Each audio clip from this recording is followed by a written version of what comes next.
How's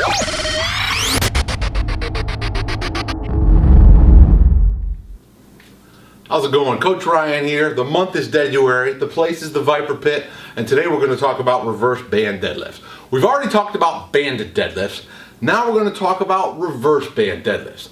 Basically, a reverse band deadlift is where you have a band hanging from the top of the rack underneath the bar.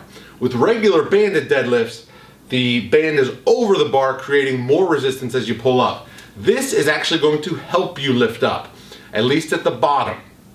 Now, regular band deadlifts are great for building eccentric strength and power because it pulls you down faster than gravity. This is actually going to allow for a less than gravity acceleration because the bands are trying to accelerate upwards. So it's a good rehabilitative movement. Another thing it's good for is for overloading the top position of the deadlifts.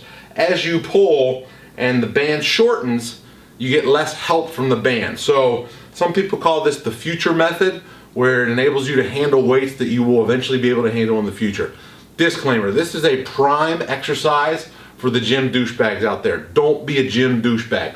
Don't load up 500 pounds more than you can actually deadlift with the strongest bands you can handle.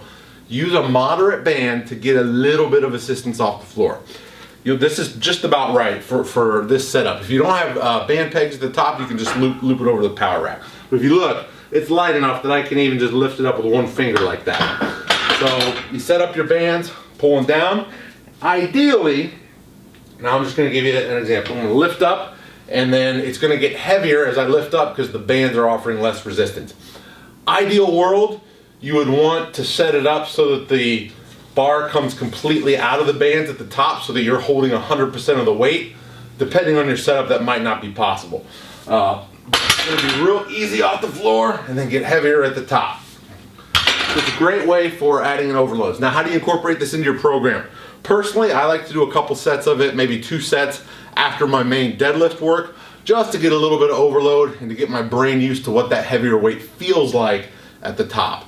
You can also use it, as I said, in rehabilitative phases. If you injured your back a while ago or had hip surgery or something, you've done your formal rehab and you want to start deadlifting again, this is a good variation to start back easy into deadlifts. I'm Coach Ryan Family from the Viper Pit. I will see you tomorrow for another day in Dead-U-Ary.